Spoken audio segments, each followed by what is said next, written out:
Hi friends, welcome to Roshni's world. ഇന്ന് ഞാൻ macaroni റോൾസിന്റെ recipe ആയിട്ടാണ് വന്നിരിക്കുന്നത്. അപ്പോൾ റെസിപ്പിയിലേക്ക് കിടക്കുന്നതിന് മുമ്പ് എപ്പോഴും പറയുന്നത് പോലെ എൻ്റെ ചാനൽ നിങ്ങൾ ആദ്യമായിട്ടാണ് കാണുന്നതെങ്കിൽ ലൈക്ക് ചെയ്യാനും സബ്സ്ക്രൈബ് ചെയ്യാനും മറക്കല്ലേ. അപ്പോൾ നമുക്ക് റെസിപ്പിയിലേക്ക് പോയാലോ. അപ്പോൾ ഞാനൊരു കടായി അടുപ്പത്ത് വെച്ച് 1 ടീസ്പൂൺ ഓയിൽ ഒഴിച്ചു കൊടുത്തിട്ടുണ്ട്. അപ്പോൾ അതിലേക്ക് നമുക്ക് ചെറുതായി കട്ട് ചെയ്ത് വെച്ച ഉള്ളി, വലിയൊരു ഉള്ളി ഞാൻ അതിൻ്റെ ഹാഫാണ് എടുത്തത്, അത് നമുക്ക് ഇതിലേക്ക് അങ്ങ് ഇട്ട് കൊടുക്കും. അപ്പോൾ ഒരു ഉള്ളിയുടെ ഹാഫാണ് ഞാൻ എടുത്തത്. അപ്പോൾ ഇതിലേക്ക് ഞാൻ ഒരു നുള്ള് ഉപ്പ് കൂടെ ഇട്ട് കൊടുക്കുന്നുണ്ട്. ഉപ്പ് അധികം ഇടണ്ട, ഒരു നുള്ളേ ഞാൻ ഉപ്പ് ഇടുന്നു. കാരണം എന്താണെന്ന് പറഞ്ഞാൽ ഞാൻ ഉരുളക്കിഴങ്ങ് വേവിക്കുമ്പോഴും ചിക്കൻ വേവിക്കുമ്പോഴും ഉപ്പിട്ടിട്ടാണ് വേവിച്ചത്. അപ്പോൾ ഇതും കൂടെ ആകുമ്പോൾ ചിലപ്പോൾ അത് കൂടിപ്പോകാൻ വഴിയുണ്ട്. അപ്പോൾ ലാസ്റ്റ് ഒന്ന് ഒക്കെ മിക്സ് ചെയ്തതിന് ശേഷം ഒന്നുകൂടെ നോക്കിയിട്ട് നമുക്ക് ചേർത്ത് കൊടുക്കാം. ഇപ്പോൾ ഞാൻ ഉള്ളി ജസ്റ്റ് ഒന്ന് വാടിക്കിട്ടാനുള്ള മാത്രമാണ് ഉപ്പിട്ട് കൊടുത്തത്. അപ്പോൾ ഇതൊന്ന് വഴണ്ടി വരട്ടെ. അപ്പോൾ ഫ്ലെയിം ഒന്ന് മീഡിയം ഫ്ലെയിമിലാക്കാം, എന്നിട്ട് ഇതൊന്ന് വഴറ്റിയെടുക്കാം. അപ്പോൾ ഉള്ളി ഇപ്പം നല്ല സോഫ്റ്റ് ആയിട്ടുണ്ട്. ഇനി ഇതിലേക്ക് നമുക്ക് ഒരു ചെറിയ പീസ് ഇഞ്ചിയും ഒരു 4-5 അല്ലി വെളുത്തുള്ളിയും കൂടെ ഇട്ട് കൊടുക്കാം. ഇതും കൂടെ ഒന്ന് നന്നായിട്ടൊന്ന് വഴറ്റിയെടുക്കാം. അപ്പോൾ ഇതിൻ്റെയൊക്കെ ഉള്ളിയുടെ ഇഞ്ചിയും വെളുത്തുള്ളിയുടെ ഒക്കെ റോ സ്മെല്ല് മാറുന്നവരെ നമുക്കതൊന്ന് വഴറ്റിയെടുക്കാം. ഒരു ഉള്ളിയുടെ പകുതി തന്നെ എടുക്കണ്ടു, കൂടുതൽ വേണ്ട ഉള്ളി. ഇപ്പോൾ ഇഞ്ചിയും വെളുത്തുള്ളിയുടെ റോ സ്മെല്ല് മാറിയിട്ടുണ്ട്. ഇനി ഇതിലേക്ക് ഞാൻ ഒരു 2 പച്ചമുളക് വട്ടത്തിലരിഞ്ഞത് കൂടെ ഇട്ട് കൊടുക്കുന്നുണ്ട്. അതുകൂടെ നമുക്കിതിലേക്കൊന്ന് വഴറ്റിയെടുക്കാം. പച്ചമുളക് അധികം അങ്ങ് വഴണ്ടി വരണം എന്നില്ല, ഒന്ന് ജസ്റ്റ് ഒന്ന് വാടിക്കിട്ടിയാൽ മതി കേട്ടോ. വഴണ്ടി വന്നതിന് ശേഷം നമുക്ക് ഇതിലേക്ക് 1/2 ടീസ്പൂൺ ചെറിയ ജീരകം പൊടിച്ചത് കൂടെ ചേർത്ത് കൊടുക്കാം. 1/2 ടീസ്പൂൺ കേട്ടോ. അപ്പോൾ അതുകൂടെ ചേർത്ത് നന്നായിട്ടൊന്ന് മിക്സ് ചെയ്ത് കൊടുക്കാം. ഇനി ഇതിലേക്ക് ഒരു 1/4 ടീസ്പൂൺ ഗരം മസാല പൊടി കൂടെ ചേർത്ത് കൊടുക്കാം. എന്നിട്ട് അതും നന്നായിട്ടൊന്ന് വഴറ്റി കൊടുക്കാം. ഇതൊന്ന് കൂടുതലായിട്ട് അങ്ങിട്ട് വഴറ്റേണ്ട ആവശ്യമില്ല കേട്ടോ. ഇനി ഇതിലേക്ക് 1/2 ടീസ്പൂൺ കുരുമുളക് പൊടി കൂടെ ചേർത്ത് കൊടുക്കാം. അതും നന്നായിട്ടൊന്ന് മിക്സ് ചെയ്ത് കൊടുക്കാം. ഇനി നമുക്ക് ഫ്ലെയിം അങ്ങ് ഓഫ് ചെയ്യാം. ഇനി ഇതിലേക്ക് ഞാൻ ഉരുളക്കിഴങ്ങ് ചേർത്ത് കൊടുക്കുന്നുണ്ട്. ഉരുളക്കിഴങ്ങ് ഞാനൊന്ന് പുഴുങ്ങുമ്പോൾ മഞ്ഞളും ഉപ്പും ഇട്ട് പുഴുങ്ങിയെടുത്തതാണ്, എന്നിട്ട് ഒന്ന് സ്മാഷ് ചെയ്തെടുത്തതാണ്. അത് നമുക്ക് ഇതിലേക്ക് അങ്ങ് ഇട്ട് കൊടുക്കാം. എന്നിട്ട് നന്നായിട്ടൊന്ന് സ്മാഷ് ചെയ്യണേ. അപ്പോൾ ഉരുളക്കിഴങ്ങ് ഞാനിപ്പോൾ ഇതിൻ്റെ കൂടെ മിക്സ് ചെയ്ത് വെച്ചിട്ടുണ്ട്, ഉള്ളിൻ്റെ കൂടെ മിക്സ് ചെയ്ത് വെച്ചിട്ടുണ്ട്. ഇനി അതിലേക്ക് ഞാൻ ഒരു 100 ഗ്രാം ചിക്കന് നന്നായിട്ട് വേവിച്ചിട്ട് മഞ്ഞളും ഉപ്പും ഇട്ടിട്ട്, ഇതിലും ഞാൻ മഞ്ഞളും ഉപ്പും ഇട്ടിട്ടാണ് വേവിച്ചത്. അപ്പോൾ അതുകൊണ്ടാണ് ഞാൻ നേരത്തെ ഉള്ളി വാട്ടുമ്പോൾ മഞ്ഞപ്പൊടികൾ ചേർക്കുമ്പോൾ മഞ്ഞപ്പൊടി ഇടാതിരുന്നത്. അപ്പോൾ ഇത് മഞ്ഞളും ഉപ്പും ഇട്ടിട്ട് കുറച്ച് ഗരം മസാല പൊടി ഇട്ടിട്ട് ഒന്ന് വേവിച്ചെടുത്ത് അതിനെ ഒന്ന് ചെറുതായിട്ടൊന്ന് മിക്സിയിലിട്ട് ക്രഷ് ചെയ്തെടുത്തതാണ്. അപ്പോൾ അതുകൂടെ നമുക്കിതിലേക്ക് അങ്ങ് ഇട്ട് കൊടുക്കാം. അപ്പോൾ ഇതിലേക്ക് ഉരുളക്കിഴങ്ങും ചിക്കനും കൂടിയിട്ട് നന്നായിട്ടൊന്ന് മിക്സ് ചെയ്യാൻ, ഇതിൻ്റെ കൂടെ നമുക്ക് കുറച്ച് മല്ലിയില കൂടെ ചേർത്ത് കൊടുക്കാം. മല്ലിയില കുറച്ച് കൂടുതൽ ഇട്ടോ, നല്ലൊരു ടേസ്റ്റാണ് മല്ലിയില ഇടുമ്പോൾ. ഇനി മല്ലിയിലയുടെ ടേസ്റ്റ് ഇഷ്ടമല്ലെങ്കിൽ അതിൻ്റെ കുറച്ച് ക്വാണ്ടിറ്റി ഇട്ടാൽ മതി. ഇനി ഇതിലേക്ക് നമുക്ക് മക്രോണി ചേർത്ത് കൊടുക്കണം. മക്രോണിയിൽ ഞാൻ മഞ്ഞളും ഉപ്പും ഇട്ട് വേവിച്ചത് തന്നെയാണ്. ഇതും ഞാൻ മഞ്ഞളും ഉപ്പും ഇട്ടിട്ടാണ് വേവിച്ചത്. മഞ്ഞളും ഉപ്പിട്ട് വേവിക്കുമ്പോൾ അതിന് നല്ലൊരു കളറും കിട്ടും കേട്ടോ. അപ്പോൾ അത് ഇതിലേക്ക് അങ്ങ് ചേർത്ത് കൊടുക്കാം. എന്നിട്ട് ഇതൊക്കെ കൂടിയിട്ട് എല്ലാം കൂടി ഒന്ന് മിക്സ് ചെയ്തെടുക്കാം. ഈ ഇഞ്ചിയും വെളുത്തുള്ളിയും പച്ചമുളകിന്റെയും റോ സ്മെല്ല് മാറിയതിന് ശേഷം ഫ്ലെയിം അങ്ങ് ഓഫ് ചെയ്തതിന് ശേഷമാണ് ഞാൻ ഇതൊക്കെ ചേർത്ത് കൊടുക്കുന്നത്.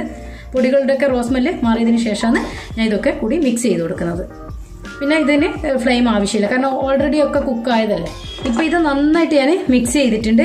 ഈ മക്രോണി നന്നായിട്ട് അതിൽ കഴിയുന്നതൊന്നിങ്ങനെ ഉടച്ചു കൊടുക്കാൻ നോക്കാനേ. അപ്പൊ നമുക്ക് അത് ഒരു റോളാക്കി എടുക്കുമ്പോൾ നല്ല കറക്റ്റായിട്ട് കിട്ടും കേട്ടോ.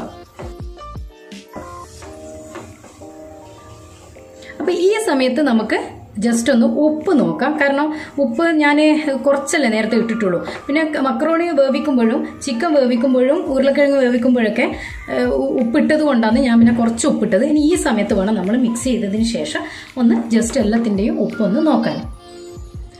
അപ്പോൾ ഇതിൽ കുറച്ച് ഉപ്പ് കുറവുണ്ട്. അപ്പോൾ ഞാൻ കുറച്ചും കൂടെ ഉപ്പിട്ട് കൊടുത്തിട്ടുണ്ട്, നോക്കിയിട്ട് ചേർത്ത് കൊടുക്കാം. ഉപ്പിട്ടതിന് ശേഷം ഒന്നുകൂടെ നന്നായിട്ടൊന്ന് മിക്സ് ചെയ്യുക. എല്ലാത്തിലും ആവുന്ന തരത്തിൽ ഒന്ന് മിക്സ് ചെയ്ത് വേറൊരു ബൗളിലേക്ക് ഇത് മാറ്റിയിട്ടുണ്ട്. ഇനി ഇത് നമുക്കൊന്ന് നന്നായിട്ടൊന്ന് കൈവച്ച് മിക്സ് ചെയ്തിട്ട് ഇതൊന്ന് ഉരുട്ടിയെടുക്കണം. ഇതൊന്ന് കൈവച്ചിട്ട് ആദ്യം ഒന്ന് മിക്സ് ചെയ്തെടുക്കാം. ഇനി നമുക്ക് വേറൊരു ബൗളിൽ കുറച്ച് വെള്ളം എടുത്തിട്ട് കൈ ഒന്ന് ജസ്റ്റ് ഒന്ന് മുക്കിയിട്ട്, കൂടുതലൊന്നും ആവണമെന്നില്ല, കുറച്ച് നമുക്ക് അതല്ലെങ്കിൽ ഓയിലായാലും മതി, കയ്യിൽ പറ്റി പിടിക്കാതിരിക്കും. ഒന്ന് നനച്ചതിന് ശേഷം നമുക്കിതിൽ നിന്ന് കുറേശ്ശെ എടുത്തിട്ട് ഒന്ന് റോൾസ് പോലെ ഒന്നിങ്ങനെ പിടിച്ചെടുക്കാം.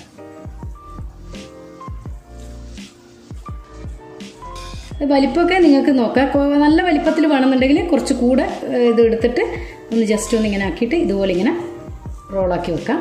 അതെല്ലാം അത്ര വലിപ്പത്തിൽ വേണ്ടെന്നുണ്ടെങ്കിൽ ഇതാ ഈ ഒരു വലിപ്പത്തിൽ, ഈ ഒരു കണക്കിന് ഞാനിപ്പോൾ ഈ ഒരു വലിപ്പത്തിലാണ് ആക്കുന്നത്. നിങ്ങൾക്ക് എത്ര വലിപ്പം വേണോ ആ രീതിക്ക് ആക്കിയെടുക്കാൻ നോക്കാം.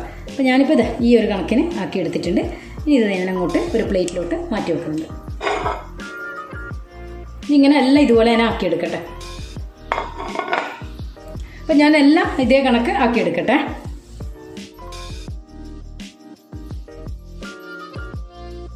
ഇപ്പം ഞാൻ മുഴുവനായിട്ട് ഇതേ കണക്ക് ഉരുട്ടി വെച്ചിട്ടുണ്ട്. ഇനി ഇതങ്ങോട്ടേക്ക് മാറ്റി വെക്കാം. എന്നിട്ട് അടുത്തത് നമുക്ക് ഒരു ചെറിയ ബൗൾ എടുത്തിട്ട് അതിലേക്ക് ഒരു മുട്ട ഞാൻ ഒന്ന് ബീറ്റ് ചെയ്തെടുക്കുന്നുണ്ട്. അത് ജസ്റ്റ് ഒന്ന് ബീറ്റ് ചെയ്യാം. കൂടുതലായിട്ട് തന്നെ അടിച്ച് പതപ്പിക്കൊന്നും വേണ്ട, ജസ്റ്റ് ഒന്നിങ്ങനെ ബീറ്റ് ചെയ്തെടുക്കാം. ഞാനിപ്പോൾ ഒരു മുട്ടയാണ് അടിച്ചെടുക്കുന്നത്. നിങ്ങൾക്ക് അത് നമുക്കിത് ഡിപ്പ് ചെയ്യാനുള്ളതാണ്. അപ്പോൾ ക്വാണ്ടിറ്റി ഇതിൻ്റെ പോരെങ്കിൽ നമുക്കൊരു മുട്ട കൂടെ ഒഴിച്ചു കൊടുക്കാം. അത് നോക്കിയിട്ട് ചെയ്താൽ 2 ഒഴിച്ചിട്ട് വേസ്റ്റ് ആക്കണ്ടല്ലോ. അപ്പോൾ അതുകൊണ്ടാണ് ഞാൻ ഒന്ന് ചെയ്തത്. ഇപ്പോൾ ഒന്ന് പോരെങ്കിൽ ഒന്നുകൂടെ ഞാൻ പൊട്ടിച്ചൊഴിക്കും. ജസ്റ്റ് ഇപ്പോൾ ആദ്യം ചെയ്യുമ്പോൾ ഒന്നേന്ന് ഞാൻ ചെയ്യുന്നുള്ളൂ. ഇനി ഇതിലൊരു നുള്ളു ഉപ്പ് കൂടെ ഇട്ട് കൊടുക്കാം. ഒരു നുള്ളു ഉപ്പ് കൂടെ ഇട്ട് കൊടുത്തിട്ടുണ്ട്. എന്നിട്ട് അതും കൂടെ ഒന്നുകൂടെ നന്നായിട്ടൊന്ന് ബീറ്റ് ചെയ്യാം. ഇപ്പം ഞാനിത് ബീറ്റ് ചെയ്തെടുത്തിട്ടുണ്ട്. ഇതങ്ങോട്ടേക്ക് മാറ്റി വെക്കാം. അപ്പം ഞാൻ പറഞ്ഞതുപോലെ നിങ്ങൾക്ക് ഇത് ഡിപ്പ് ചെയ്തിട്ട് പോരാതാവുന്നുണ്ടെങ്കിൽ ഒരു മുട്ട കൂടെ ചേർത്തോളൂ കേട്ടോ. വെറുതെ വേസ്റ്റാക്കി കളയണ്ടല്ലോ. പിന്നെ ബ്രെഡ് ക്രംസ് കൂടെ വേണം. ഇത് ഞാൻ ബ്രെഡ് സാധാരണ തവയിൽ വെച്ച് ജസ്റ്റ് ഒന്ന് ചൂടാക്കിയിട്ട് മിക്സിയുടെ ജാറിലിട്ടൊന്ന് പൊടിച്ചെടുത്തതാണ് ഇത്. അപ്പോൾ അത് നല്ല ഫൈനായിട്ട് പൊടിച്ചെടുത്തിട്ടുണ്ട്. ഇനി അതങ്ങോട്ടേക്ക് മാറ്റി വെക്കാം. എന്നിട്ട് ഈ മുട്ടയുടെ വെള്ളയിൽ ഇനി ഒരു റോൾ എടുത്തിട്ട്, അപ്പോൾ നമ്മളിങ്ങനെ ബീറ്റ് ചെയ്ത് വെച്ചിട്ടില്ലേ, ആ മുട്ടയുടെ ഇതിലേക്ക് ഇങ്ങനെ ഒന്ന് ഡിപ്പ് ചെയ്യാം. എന്നിട്ട് ഈ ബ്രെഡ് ക്രംസിലേക്കൊന്ന് കോട്ട് ചെയ്തെടുക്കാം.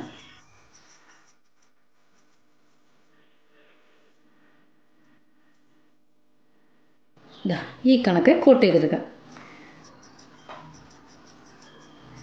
നന്നായിട്ട് തന്നെ കോട്ട് ചെയ്യാൻ നോക്കണേ. എന്തായാലും കുറച്ചൊന്ന് എണ്ണയിലേക്ക് ആവുമല്ലോ, നമ്മൾ ഫ്രൈ ചെയ്തെടുക്കുമ്പോൾ എന്തായാലും ഇതിൽ നിന്ന് കുറച്ചൊന്ന് അങ്ങോട്ട് പോകും. അപ്പോൾ കുറച്ചുകൂടെ നന്നായിട്ട് കോട്ട് ചെയ്യുന്നതാണ് നല്ലത്.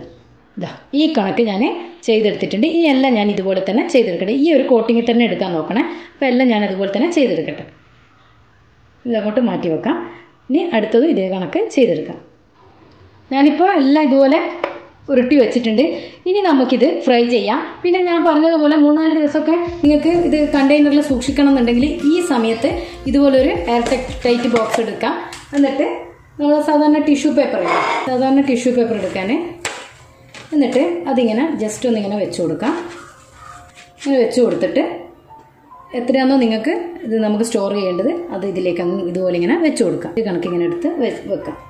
ഇപ്പോൾ ഞാനിപ്പോൾ ഇത് മാറ്റി വെക്കുന്നുണ്ട്. എന്നിട്ട് ഇതിൻ്റെ മുകളിൽ വീണ്ടും ഒരു പീസ് കൂടെ നമ്മുടെ ടിഷ്യൂ പേപ്പറില്ലേ അത് ഇതിൻ്റെ മുകളിലേക്ക് ഇങ്ങനെ ജസ്റ്റ് ഇങ്ങനെ വെച്ച് കൊടുക്കാം. ഇതിങ്ങനെ വെക്കുന്നത് എന്തിനാന്ന് പറഞ്ഞാൽ നമ്മളിപ്പോൾ ഇതിങ്ങനെ ടൈറ്റാക്കി അടച്ച് വെക്കുമ്പോൾ ഈ ടോപ്പിൻ്റെ മുകളിൽ ഇതിൻ്റെ മുകളിൽ വെള്ളം വീണിട്ട് കുതിർന്ന് പോകാതിരിക്കാനാണ് ഇതിൻ്റെ മുകൾ ഭാഗത്ത് ഇതുപോലെ വെക്കുന്നത്. എന്നിട്ട് ഇതുപോലെ ഇങ്ങനെ ജസ്റ്റ് ഒന്ന് അടച്ചു വെക്കാം. എന്നിട്ട് അടച്ചു വെച്ചിട്ട് നമുക്ക് ഇത് ഫ്രിഡ്ജിൻ്റെ താഴത്തെ നിലയിൽ വെക്കുന്നതാണെങ്കിൽ 3 ദിവസം വരെ ഇതേപോലെ നിൽക്കും. എന്നിട്ട് നമുക്ക് ആവശ്യാനുസരണം എടുത്ത് ഫ്രൈ ചെയ്യാം.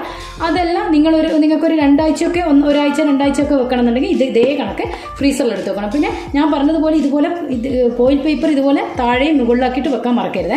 അതല്ലെങ്കിൽ പിന്നെ വെള്ളം വീണിട്ട് അതങ്ങനെ കേടായി പോകാൻ വഴിയുണ്ട്. അപ്പോൾ ഇങ്ങനെ വെക്കുകയാണെങ്കിൽ 3 ദിവസം, അതില്ലെങ്കിൽ 2 ആഴ്ച വരെ, ഫ്രീസറിലാണെങ്കിൽ 2 ആഴ്ച വരെ ഇതിങ്ങനെ കിടക്കും. അപ്പോൾ നമുക്കിത് ആവശ്യാനുസരണം ഇതുപോലെ ഇങ്ങനെ എടുത്ത് ഫ്രൈ ചെയ്യാം. അപ്പോൾ നമുക്കിപ്പോൾ നോമ്പിനൊക്കെ എളുപ്പത്തിന് വേണ്ടി ഈ ഒരു പരുവത്തിൽ ഇങ്ങനെയുള്ള കുറേ ഫുഡ്സൊക്കെ ഇതുപോലെ നമുക്കിങ്ങനെ ചെയ്തു വെക്കാം. അപ്പോൾ ഇനി ഞാനിതൊന്ന് ഫ്രൈ ചെയ്തെടുക്കട്ടെ. ഇപ്പോൾ എണ്ണ നന്നായിട്ട് ചൂടായി കിടക്കുന്നുണ്ട്. അതിലേക്ക് നമുക്ക് ഓരോന്നോരോന്നായിട്ട് ഇട്ട് ഫ്രൈ ചെയ്തെടുക്കാം. ഇത് ഡീപ് ഫ്രൈ തന്നെ ചെയ്യാൻ നോക്കാം. ഇതൊന്ന് ഫ്ലെയിം ഒന്ന് താഴ്ത്തി വെക്കാൻ ശ്രദ്ധിക്കണേ. പിന്നെ പെട്ടെന്ന് തന്നെ ഇതിൻ്റെ ഓരോ ഭാഗവും ആയി കിട്ടും. കാരണം എന്താണ്, ഇതിപ്പോൾ ഓൾറെഡി എല്ലാം കുക്കാണല്ലോ. അപ്പോൾ അതുകൊണ്ട് തന്നെ പെട്ടെന്ന് ഇതൊന്ന് മറിച്ചിടാൻ ശ്രദ്ധിക്കണേ, അല്ലെങ്കിൽ കരിഞ്ഞു പോകും. അതുപോലെ കുറേ സമയം ഒന്ന് കുക്കാക്കാനല്ലോ. ഒന്ന് ഗോൾഡൻ കളർ ആയിക്കഴിഞ്ഞാൽ നമുക്കിതിൽ നിന്ന് ഇങ്ങോട്ടേക്ക് മാറ്റാം. ഫ്ലെയിം ഒന്ന് താഴ്ത്തി വെക്കാൻ ശ്രദ്ധിക്കണേ. നന്നായിട്ട് എണ്ണ ചൂടായി കഴിഞ്ഞാൽ ഫ്ലെയിം ഒന്ന് താഴ്ത്തി വെക്കാം. ഇപ്പോൾ ഗോൾഡൻ നിറാവുന്നേരം നമുക്കൊന്ന് ഫ്രൈ ചെയ്തെടുക്കാം. ഇത് പെട്ടെന്ന് തന്നെ ആവും, കാരണം ഉള്ളൊക്കെ വെന്തതാവുന്നല്ലോ. അപ്പോൾ ഇനി ഒന്ന് മുകൾ ഭാഗം മാത്രം ഒന്ന് ഫ്രൈ ആയി കിട്ടിയാൽ മതി. ഇടയ്ക്ക് തീ ഒന്ന് കുറയുമ്പോൾ ഒന്ന് ജസ്റ്റ് ഒന്ന് ഉയർത്തി വെച്ച് കൊടുക്കാം, പിന്നെ ഒന്ന് താഴ്ത്തണേ. അപ്പോൾ ഇതാ ഈ ഒരു കളറാവുമ്പോൾ ഇത് എണ്ണയിൽ നിന്ന് ഇങ്ങോട്ട് മാറ്റാം. അപ്പം മുഴുവനായിട്ട് ഞാൻ ഇതേപോലെ ഫ്രൈ ചെയ്തെടുത്തിട്ടുണ്ട്. ഇതേപോലെ ഗോൾഡൻ നിറമാകുമ്പോൾ എണ്ണയിൽ നിന്ന് ഇങ്ങോട്ട് വറുത്ത് കോരാൻ നോക്കാം. അപ്പോൾ ഇതുപോലെ ചൂടായ എണ്ണയിൽ നിന്ന് പെട്ടെന്ന് തന്നെ നിങ്ങൾ എടുത്ത് കളയണേ, അല്ലെങ്കിൽ കരിഞ്ഞു പോകാൻ വഴിയുണ്ട്. അപ്പോൾ ഫ്രണ്ട്സ്, മക്രോണി റോൾസ് നിങ്ങൾക്ക് ഇഷ്ടമായിട്ടുണ്ടെങ്കിൽ കൂട്ടുകാർക്ക് ഷെയർ ചെയ്ത് കൊടുക്കാനും ലൈക്ക് ചെയ്യാനും സബ്സ്ക്രൈബ് ചെയ്യാനും മറക്കല്ലേ. അപ്പോൾ പുതിയ വീഡിയോയിൽ കാണുമ്പോഴേക്കും ബൈ.